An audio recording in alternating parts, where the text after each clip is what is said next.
এর আগের ভিডিওতে আমরা দেখেছিলাম কিভাবে এই ধরনের একটা সেন্টেন্স নিজে থেকে লিখতে হয়।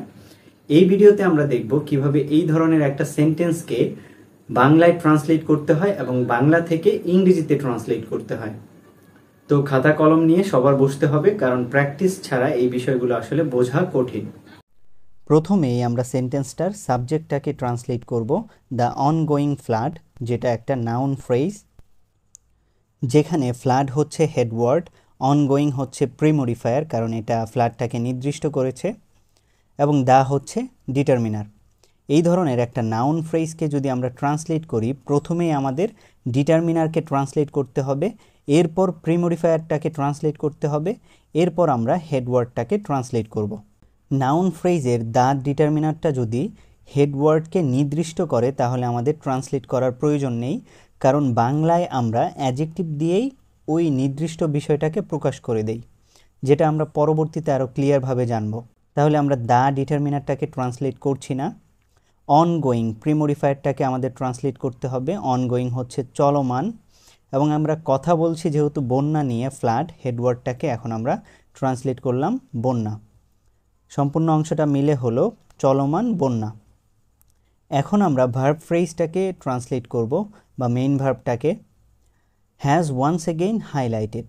যখনই একটা ভার্ব ফ্রেজকে আমরা ট্রান্সলেট করব, প্রথমেই আমাদের অ্যাডভার্বিয়াল ফ্রেজটাকে ট্রান্সলেট করতে হবে, এরপর মেইন ভার্বটাকে ট্রান্সলেট করতে হবে। এখানে ওয়ান্স এগেইন হচ্ছে একটা অ্যাডভার্বিয়াল ফ্রেজ, তাই প্রথমে আমরা এটাকে ট্রান্সলেট করব। ওয়ান্স এগেইনের অর্থ হচ্ছে আরও একবার। তাহলে চলমান বন্যা আরও একবার হ্যাজ হাইলাইটেড, স্পষ্ট করেছে। হ্যাজ হাইলাইটেড অর্থ হচ্ছে স্পষ্ট করেছে। এখন আমরা অবজেক্টের অংশটাকে ট্রান্সলেট করব। তাহলে হাইলাইট করেছে, দ্য নিড একটা প্রয়োজনকে হাইলাইট করেছে, যেটা একটা নাউন ফ্রেজ, যেখানে নিড একটা নাউন বা হেডওয়ার্ড এবং দা হচ্ছে একটা ডিটারমিনার, পুরোটা মিলে একটা নাউন ফ্রেজ। তাহলে এই প্রয়োজনটা আসলে কিসের সেটা আরও নির্দিষ্ট করতে আমরা একটা পোস্ট মডিফায়ার ব্যবহার করেছি, ফর টেকিং ডিসাইসিভ অ্যাকশন। যখনই আমরা একটা পোস্ট মডিফায়ার ব্যবহার করব, তখন ট্রান্সলেশনের ক্ষেত্রে আগে পোস্ট মডিফায়ারকে ট্রান্সলেট করতে হবে। তাহলে প্রয়োজনটা হচ্ছে ফর টেকিং, গ্রহণের প্রয়োজন। কি গ্রহণ করব সেটা বোঝানো হয়েছে একটা নাউন ফ্রেজ দিয়ে, ডিসাইসিভ অ্যাকশন, নিষ্পত্তিমূলক কাজ, যেখানে অ্যাকশন হচ্ছে হেডওয়ার্ড বা কাজ একটা নাউন, এবং এই কার্যটা কি সম্পর্কিত সেটা নির্দিষ্ট করতে আমরা একটা প্রিমডিফায়ার ব্যবহার করেছি, ডিসাইসিভ, নিষ্পত্তিমূলক, যেটা একটা অ্যাডজেক্টিভ কার্যটাকে মডিফাই করছে। তো এই প্রিমডিফায়ার প্লাস হেডওয়ার্ড মিলে হলো একটা নাউন ফ্রেজ, যার পূর্বে আছে টেকিং প্রেজেন্ট পার্টিসিপল। তো আমরা জানি প্রেজেন্ট পার্টিসিপল প্লাস একটা নাউন ফ্রেজ মিলে হয় একটা প্রেজেন্ট পার্টিসিপল ফ্রেজ, যেইটা ফর প্রিপোজিশনের অবজেক্ট হিসেবে বসে নিড বা প্রয়োজনটা কিসের সেটাকে আরও নির্দিষ্ট করছে। এই পোস্ট মডিফায়ারটাকেও আমরা ট্রান্সলেট করতে পারছি না, কারণ টেকিং ভার্বটা কি উদ্দেশ্যে সেটা বোঝাতে আবার টু রিডিউস আওয়ার vulnerability এই ইনফিনিটিভ ফ্রেজটা ব্যবহার করা হয়েছে। যেহেতু টেকিং নন ফিনিট ভার্বটার একটা পোস্ট মডিফায়ার আছে, তাহলে পোস্ট মডিফায়ারটাকে আমাদের আগে ট্রান্সলেট করতে হবে, যেখানে টু রিডিউস হচ্ছে হ্রাস করতে একটা ইনফিনিটিভ, এবং প্লাস একটা নাউন ফ্রেজ আওয়ার vulnerability, যেখানে vulnerability হচ্ছে নাউন বা হেডওয়ার্ড, যার অর্থ হচ্ছে ভোগান্তি, এবং ভোগান্তিটা কাদের সেটা প্রকাশ করতে আমরা একটা ডিটারমিনার ব্যবহার করেছি, আওয়ার। সুতরাং ডিটারমিনার প্লাস vulnerability হেডওয়ার্ডটা মিলে হলো একটা নাউন ফ্রেজ, এবং এর পূর্বে আছে একটা ইনফিনিটিভ টু রিডিউস। তো আমরা জানি ইনফিনিটিভ প্লাস নাউন ফ্রেজ মিলে হয় একটা ইনফিনিটিভ ফ্রেজ, যেইটা টেকিং বা গ্রহণ কি উদ্দেশ্যে করব সেটা প্রকাশ করছে। গ্রহণ করব, টু রিডিউস হ্রাস করতে, আওয়ার vulnerability আমাদের ভোগান্তি।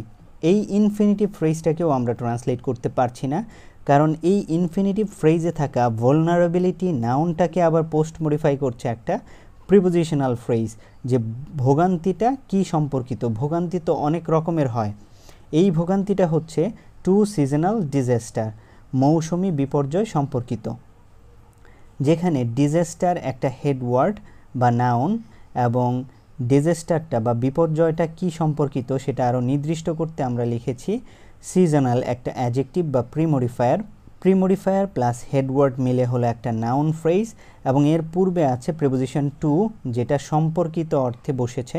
তো আমরা জানি প্রিপোজিশন প্লাস নাউন ফ্রেজ মিলে হয় প্রিপোজিশনাল ফ্রেজ, এবং এই প্রিপোজিশনাল ফ্রেজটা যেহেতু ভলনারেবিলিটি নাউনটাকে পোস্ট মডিফাই করছে, তাই এই প্রিপোজিশনাল ফ্রেজটাকে আমরা বলবো একটা অ্যাডজেক্টিভ ফ্রেজ, কারণ নাউনকে মডিফাই একমাত্র অ্যাডজেক্টিভই করে।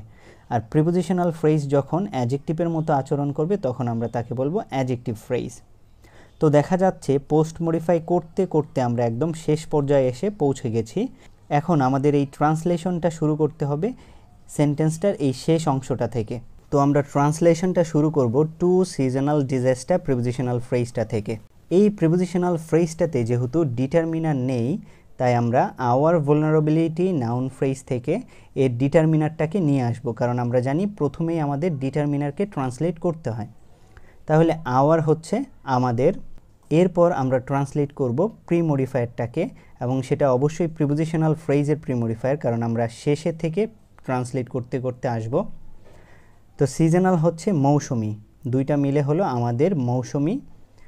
এরপর আমরা ট্রান্সলেট করি হেডওয়ার্ড, তাহলে এখানে হেডওয়ার্ড হচ্ছে ডিজাস্টার বা বিপর্যয়, আমাদের মৌসুমি বিপর্যয়।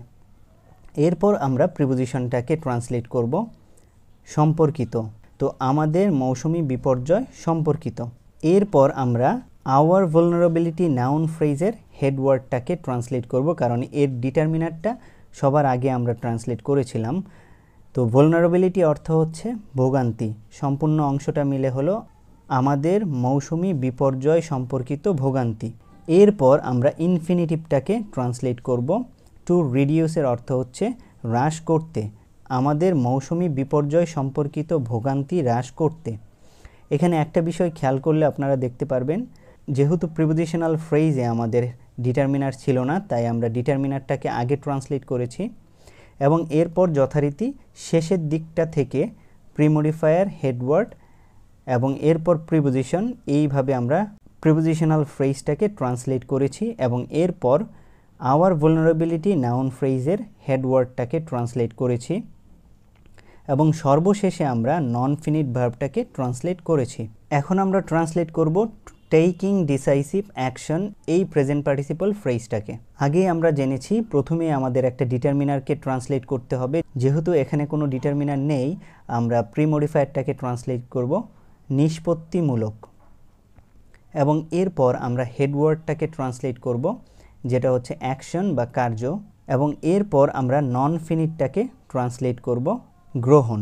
এইখানে একটা বিষয় আমরা খেয়াল করতে পারি, প্রথমে আমরা কিন্তু ডিটারমিনার ট্রান্সলেট করি, যেহেতু ডিটারমিনার নেই আমরা প্রিমডিফায়ারকে ট্রান্সলেট করেছি, এবং এরপর আমরা হেডওয়ার্ডকে ট্রান্সলেট করেছি, সবশেষে আমরা কিন্তু নন ফিনিট ভার্বটাকে ট্রান্সলেট করব একটা নন ফিনিট ফ্রেজের ক্ষেত্রে। তো সম্পূর্ণ অংশটা মিলে হলো আমাদের মৌসুমি বিপর্যয় সম্পর্কিত ভোগান্তি হ্রাস করতে নিষ্পত্তিমূলক কার্য গ্রহণ। এখানে আমরা ফরটাকে ট্রান্সলেট করব না, কারণ ফরের অর্থ হচ্ছে করা, কারণ গ্রহণ করা লিখে ফেললে আমাদের এই সেন্টেন্সটাতে দুইটা মেইন ভার্ব হয়ে যাবে, কিন্তু সেন্টেন্সটা হচ্ছে একটা সিম্পল সেন্টেন্স বা সরল বাক্য, তাই আমরা এখানে ফরকে ট্রান্সলেট করব না। এই বিষয়টা প্র্যাকটিস করতে করতে আপনার কাছে ক্লিয়ার হয়ে যাবে। এখন আমরা দ্য নিড নাউন ফ্রেজটাকে ট্রান্সলেট করব।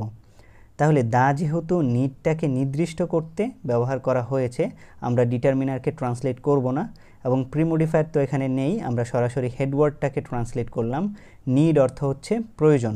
তাহলে সম্পূর্ণ অংশটা মিলে হলো চলমান বন্যা আরও একবার স্পষ্ট করেছে আমাদের মৌসুমি বিপর্যয় সম্পর্কিত ভোগান্তি হ্রাস করতে নিষ্পত্তিমূলক কার্যগ্রহণ প্রয়োজন। এখন আমরা এই সেন্টেন্সটাকে বাংলা থেকে কিভাবে ইংরেজিতে লিখব সেই বিষয়টা দেখব। তো বাংলায় এই সেন্টেন্সটার সাবজেক্ট বা কর্তা হচ্ছে চলমান বন্যা, যেখানে চলমান হচ্ছে একটা অ্যাডজেক্টিভ যেটা বন্যাটাকে নির্দিষ্ট করছে। তো বন্যা হচ্ছে হেডওয়ার্ড এবং চলমান হচ্ছে প্রিমডিফায়ার। তাহলে আমরা এটাকে ট্রান্সলেট করে লিখতে পারি, বন্যার পরিবর্তে আমরা লিখতে পারি ফ্লাড, এবং চলমান মানে হচ্ছে অনগোয়িং, দুইটা মিলে অনগোয়িং।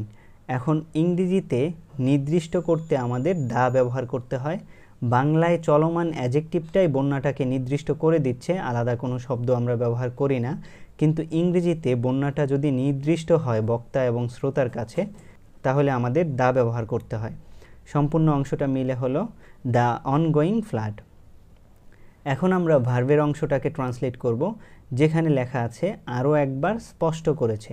তাহলে আরও একবার হচ্ছে স্পষ্ট করা কাজটাকে অ্যাডভার্ব অফ ফ্রিকোয়েন্সির মতো মডিফাই করছে, যে কাজটা কতবার করা হয়েছে। আমরা জানি কোনো কাজ একাধিকবার করা হয়েছে সেটা বোঝাতে প্রেজেন্ট পারফেক্ট টেন্স ব্যবহার করতে হয়, তাই আমরা লিখব হ্যাজ। কারণ বন্যা সিঙ্গুলার, তাই আমরা সিঙ্গুলার ভার্ব ব্যবহার করেছি হ্যাজ। এখন মেইন ভার্ব এবং অক্সিলারি ভার্বের মাঝখানে আমরা যে অ্যাডভার্বগুলো বসাই সেই অ্যাডভার্বের একটা হচ্ছে আরও একবার বা ওয়ান্স অ্যাগেইন। তো হ্যাজের পর আমরা এটা লিখে নিলাম ওয়ান্স অ্যাগেইন। এরপর আমরা মেইন ভার্বটা লিখব, যেটা হচ্ছে স্পষ্ট করেছে বা হাইলাইটেড। তো সম্পূর্ণ অংশটা মিলে হলো the ongoing flood has once again highlighted. এখন আমাদের ঠিক আগের মতো ইংরেজি সেন্টেন্সের যেমন আমরা শেষ থেকে শুরু করেছিলাম ট্রান্সলেশন করা, বাংলা সেন্টেন্সেরও শেষ থেকে শুরু করতে হবে। কারণ মৌসুমি বিপর্যয় সম্পর্কিত ভোগান্তি হ্রাস করতে নিষ্পত্তিমূলক কার্যগ্রহণ প্রয়োজন। এই পুরো অংশটাতে মৌসুমি বিপর্যয় সম্পর্কিত, যেখানে মৌসুমি হচ্ছে একটা প্রিমডিফায়ার বা অ্যাডজেক্টিভ।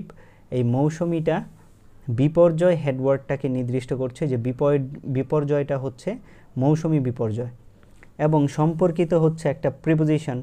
তাহলে সম্পূর্ণ অংশটা মিলে একটা প্রিপোজিশনাল ফ্রেজই হবে, কারণ প্রিপোজিশন প্লাস নাউন ফ্রেজ মিলে হয় একটা প্রিপোজিশনাল ফ্রেজ।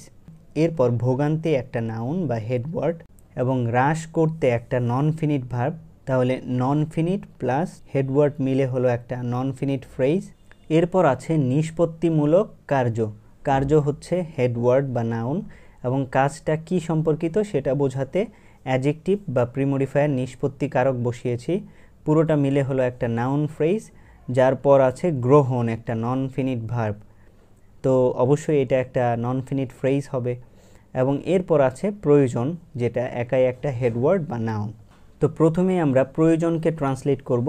প্রয়োজন যেহেতু এখানে নির্দিষ্ট, কারণ প্রয়োজনটা হচ্ছে নিষ্পত্তিমূলক কার্যগ্রহণের প্রয়োজন। প্রয়োজনটা এখানে নির্দিষ্ট থাকার কারণে প্রথমেই আমরা লিখে নেব দ্য নিড। এরপর প্রয়োজনটা একটা কাজ গ্রহণ করার প্রয়োজন। কোনো কাজ গ্রহণ করা প্রয়োজন অর্থে আমরা প্রিপোজিশন ফর এর পর ওই কাজের নামটাকে লিখি। তাহলে এখানে আমরা দ্য নিডের পর লিখব ফর, এবং ফর এর পর গ্রহণ কাজের ইংরেজি হচ্ছে টেকিং, ওই কাজটার নাম লিখলাম। এখন কি গ্রহণ করব? নিষ্পত্তিমূলক কাজ গ্রহণ করব।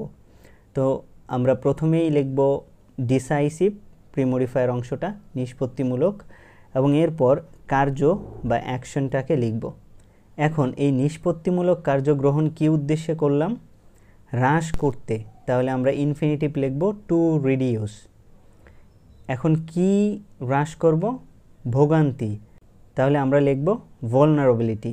এখানে একটা বিষয় আমাদের খেয়াল রাখতে হবে, ভোগান্তিটা কাদের সেটা কিন্তু শুরুতে দেয়া আছে আমাদের। তাহলে এক্ষেত্রেও আমাদের ডিটারমিনারটাকে এখানে নিয়ে আসতে হবে। তাহলে লিখতে হবে আওয়ার vulnerability। এখন আমাদের এই ভোগান্তিটা কি সম্পর্কিত সেটা প্রকাশ করতে সম্পর্কিত অর্থে আমরা প্রিপোজিশন টু বসালাম, এবং কি সম্পর্কিত সেইটা নাউন ফ্রেজের মাধ্যমে লিখব মৌসুমি বিপর্যয় সম্পর্কিত। তাহলে এখানে বিপর্যয় হচ্ছে হেডওয়ার্ড এবং মৌসুমি হচ্ছে প্রিমডিফায়ার। প্রথমে আমরা প্রিমডিফায়ারটা লিখব সিজনাল মৌসুমি, এবং এরপর লিখব হেডওয়ার্ড বিপর্যয় বা ডিজাস্টার। তাহলে এখানে আমরা পুরো সেন্টেন্সটাকে ট্রান্সলেট করে ফেলেছি। তো বাংলায় এবং ইংরেজিতে ফ্রেজগুলোকে বুঝতে হবে এবং পার্টস অফ স্পিচ সম্পর্কে স্পষ্ট ধারণা থাকতে হবে। এর পাশাপাশি আমার সাথে প্রচুর পরিমাণ প্র্যাকটিস করতে হবে, তাহলে ধীরে ধীরে বিষয়গুলো আপনাদের কাছে সহজ হয়ে যাবে। তো প্র্যাকটিস করতে থাকুন। আসসালামু আলাইকুম।